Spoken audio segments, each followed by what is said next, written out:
Magic with the mic.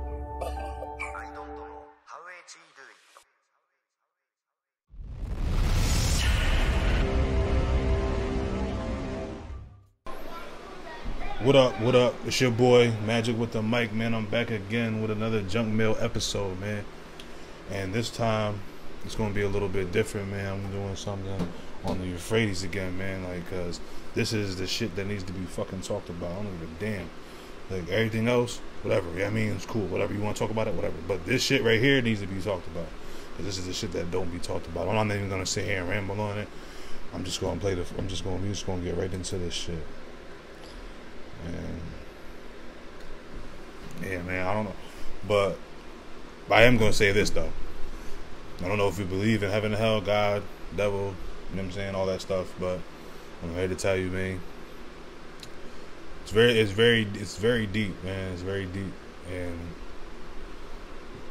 I'm not here to push this on anybody. I'm not here to, like, you know what I mean? Like, this is strictly for information. That's it. Like, if you don't like what I'm saying, you can easily just carry on about your business, you know? So, that's all I'm going to say. But yeah, let's get into this, man. Let's get into this.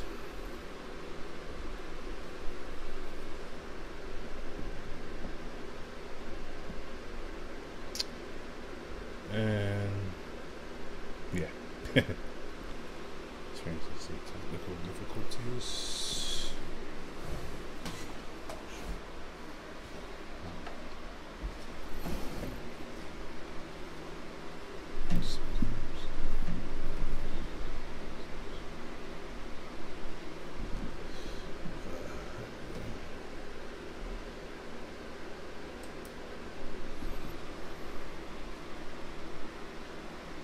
Unprecedented drought.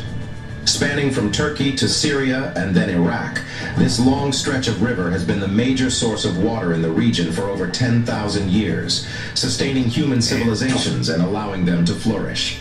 However, the drying up of the Euphrates is not entirely unexpected, as it has been predicted in a terrifying prophecy that seems to be coming true. The significance of the Euphrates River in human history cannot be overstated. It has been responsible for creating the Fertile Crescent, a part of ancient Mesopotamia where the first and oldest recorded agricultural practices originally began. Whew.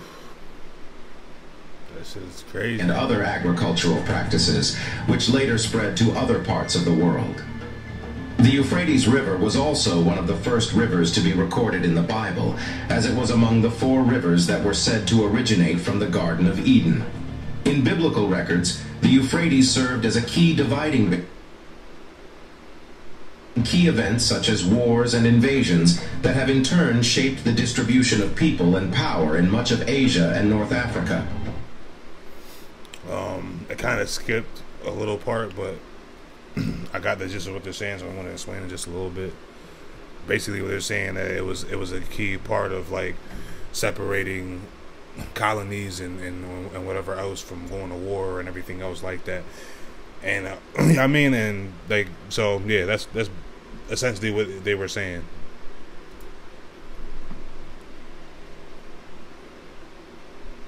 The river's significance spreads as far back as over 450,000 years ago, with Schulian stone artifacts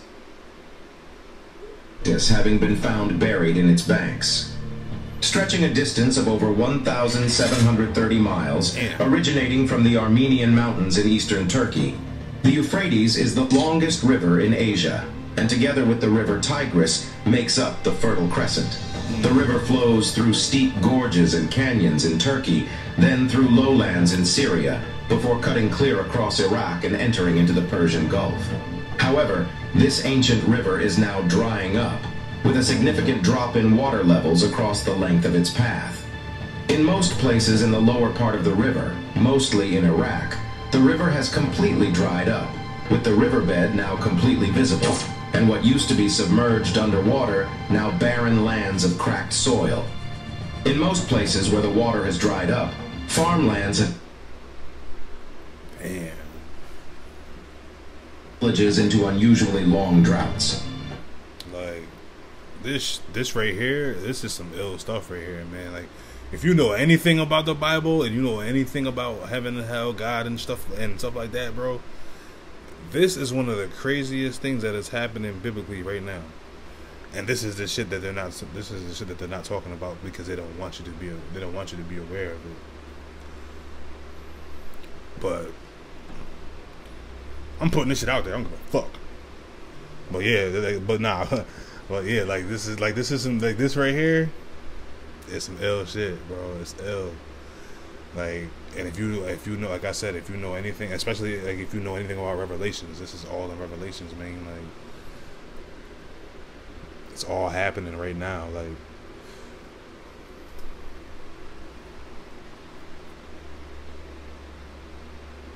the fishing economies of these locations are now practically non-existent. As the once fertile crescent that gave birth to the world's agriculture is now a desolate land and is now practically unrecognizable from the last decade. The Euphrates River has been an important feature of many fascinating stories and historical events. Among these is the supposed discovery of the tomb of King Gilgamesh, an ancient ruler of the city of Europe. The Epic of Gilgamesh, which recounts the life of this king, is considered a Middle Eastern literary masterpiece and was written 2,000 years before the birth of Christ. According to the book, Gilgamesh was buried under the Euphrates River in a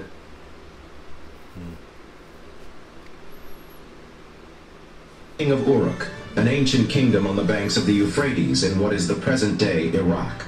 There is even some footage claiming to show the discovery of these in what is the present-day Iraq.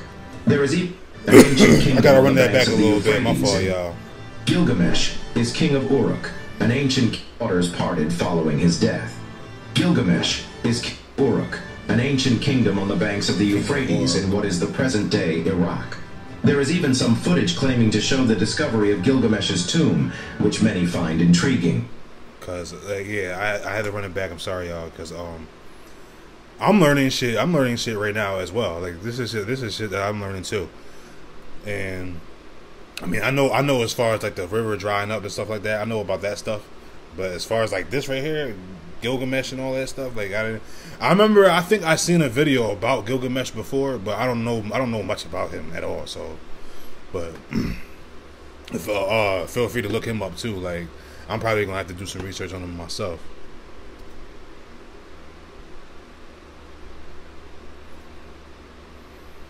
However, let me warn you that the authenticity of this footage is debatable.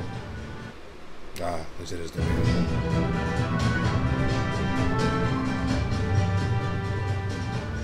To know more about this discovery, let us go back in time to 2003.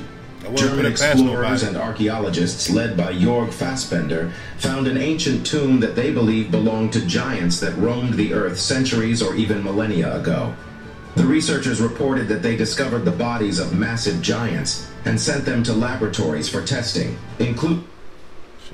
Since the discovery, not much has been said about it, and it has been kept under wraps. Exactly. As expected, the discovery has been the subject of some controversy. In the story... That's one thing I want to know. When y'all discover this shit, y'all discover this type of shit, and then you say so, y'all might put something out there because you want that attention, because you want those views for whatever news station that you put it on or whatever else y'all be doing with this shit. Y'all want that, but you don't want it fully. You don't want us knowing too much. So y'all put a little bit out there for niggas to know, but you won't put enough out there for us to fully know. And then by the time you actually do, because you guys put this, I know y'all don't put everything out. But you guys do put shit up on like Google and stuff like that or whatever. But by the time that you guys even put this shit out, people done forgot about it because you done distracted them with something else by then. So like, people won't even catch it anyway. People won't even think to look it up. Not me, motherfucker. Gilgamesh was described as a giant who was 17 feet tall. He was reportedly the son of a Sumerian king and a Mesopotamian goddess, and ended up ruling over the land of Uruk, which later became Erech. It is possible that he was buried in his hometown, and his body was eventually discovered in 2003. Gilgamesh was essentially a demigod, and in his reign, he waged wars against his enemies, and sometimes acted as a bit of a tyrant to his people. Not surprising considering he had godlike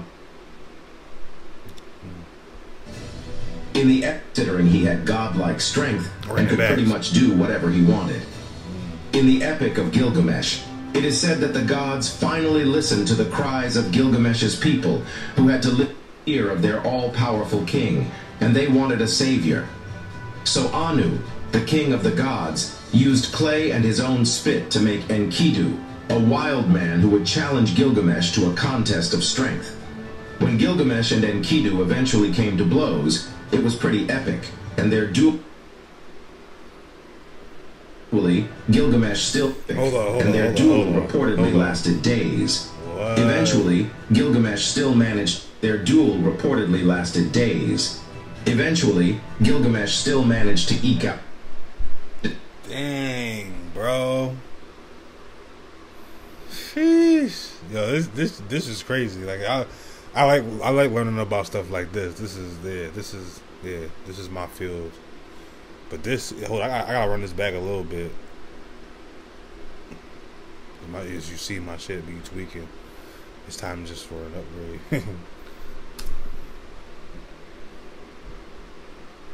Enkidu eventually came to blows. It was pretty epic, and their duel reportedly lasted days. Eventually, Gilgamesh still managed to eke out the win, and despite the win, he was so impressed by Enkidu that they eventually became friends. Later on, when Enkidu was eventually struck by death, Gilgamesh was so grief-stricken that he basically became a philosopher. The death of his friend caused him to question the meaning of life and the value of all human accomplishments when we're all going to end up dead someday. Enkidu's death also caused Gilgamesh to become a better person. He cast away all his pride and set out on an epic quest of life, and hopefully even defeat death. For many years, everyone believed that the Epic of Gilgamesh was nothing more than a literary concept, and the ancient king probably didn't even exist. However, the discovery of Fassbender changed everything. Interestingly, the team of explorers didn't just see the burial site. According to Fassbender, the team uncovered over 100,000 hectares of land and property, many of which were described in the Epic of Gilgamesh. He also claimed that they found Babylonian houses and properties scattered around the area. Nigga, I done seen motherfuckers struggle with, which is quite remarkable 3-minute considering rounds. the These niggas significance fought of the for 2 Euphrates days River in regard to biblical prophecy. As we get closer to the Hold on, I know this is like kind of late, like a late reaction, because I sat and pondered on it for a minute. Like, they fought for 2 days, and you see motherfuckers in the ring, boxing, UFC, 2-3-minute rounds, breathing hard as shit after maybe like 2 or 3 of them. These motherfuckers fought for 2 days.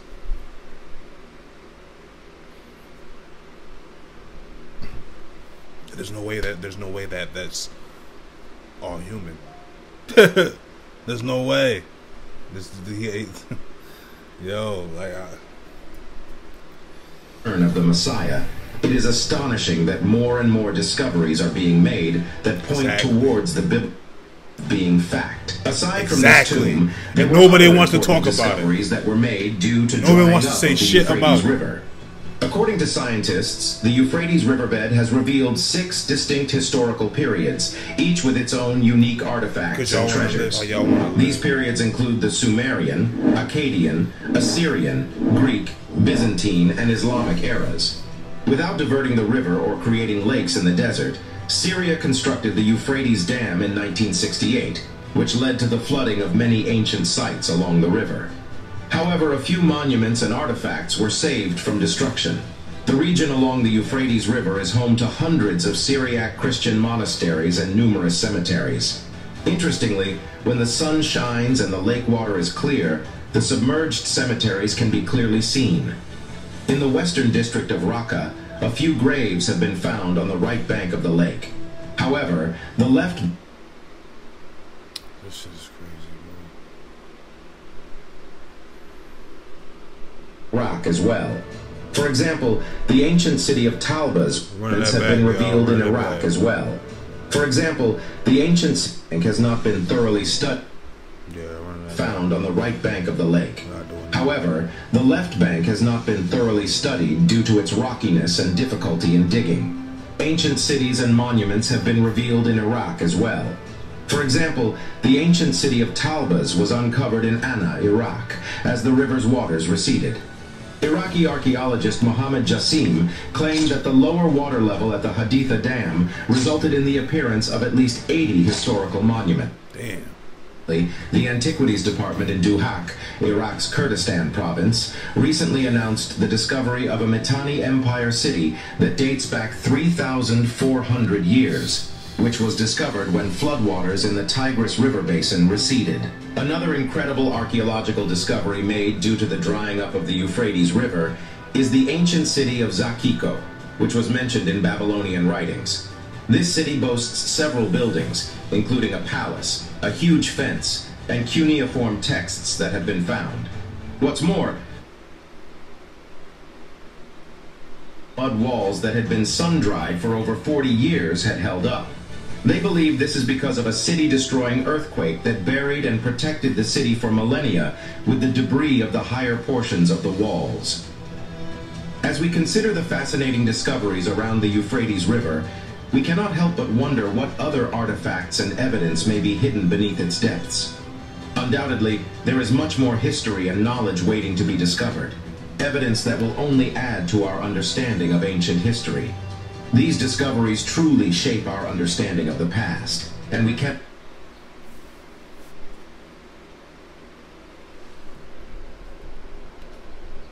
shed light on our ancient history. If you like our story, don't forget to smash that subscribe button. Until the next one.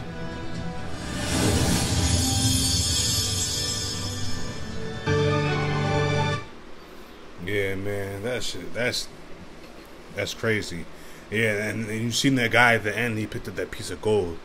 I've been hearing, I've been reading stuff about that shit too. So like, and but yeah, that's it for this episode of Junk Mail, man. Like, let me know what y'all think of the video, man. And whoever did that video, y'all did a great job with the information and stuff. Like, but so shout out to y'all. Like, comment, subscribe. Let me know what you think of the video. Let me know what you think about all of that stuff. Like, you know what I'm saying? Good or bad, I'm open to all. Just, you know what I mean? So feel free. And if you have any ideas for any videos that you would like me to do in the future, please let me know, because I have already said a million times that I'm open to it. So, I mean, just, you can leave them in the comments down there for me. So, but yeah, that's it for this episode, man. Holla at your boy, Magic with the Mic. Peace out.